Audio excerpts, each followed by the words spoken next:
কি আর বলবো গাই, তো আজ আমরা চলে গেছিলাম আমাদের গাড়িটা আনতে। যারা আমার আগের ভিডিওটা দেখেছে তারা জানো যে আমরা মকর মেলায় ফাস্ট ফুডের দোকান লাগিয়েছিলাম। মেলা শেষ, ওই জন্য আমরা গাড়িটি নিয়ে ঘর আসছি। আর আমি দেখো কেমন করে যাচ্ছি, যেমন মনে হচ্ছে একটা হাঁসকে তার খোয়ারে রাখা হয়েছে।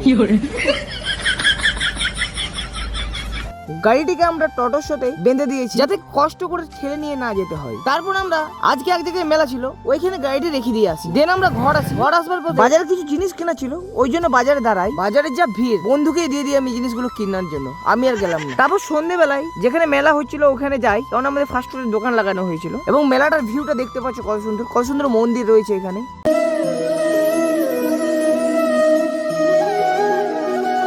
তারপর রাত হয়, মেলাটা প্রায় শেষের মুখে, সমস্ত দোকানদানি গুটিয়ে ঘরে চলে যাচ্ছিল। আমার তখন খিদে পাই, ওই জন্য আমি একটা এগরোল বানিয়ে খেয়ে নিই। তারপর আমরাও দোকানদানি বাগিয়ে ঘরের দিকে রওনা দিই। আসার আগে ওখানে ডিজে বাজছিল, ওই জন্য আমি একটু নেচে নিই।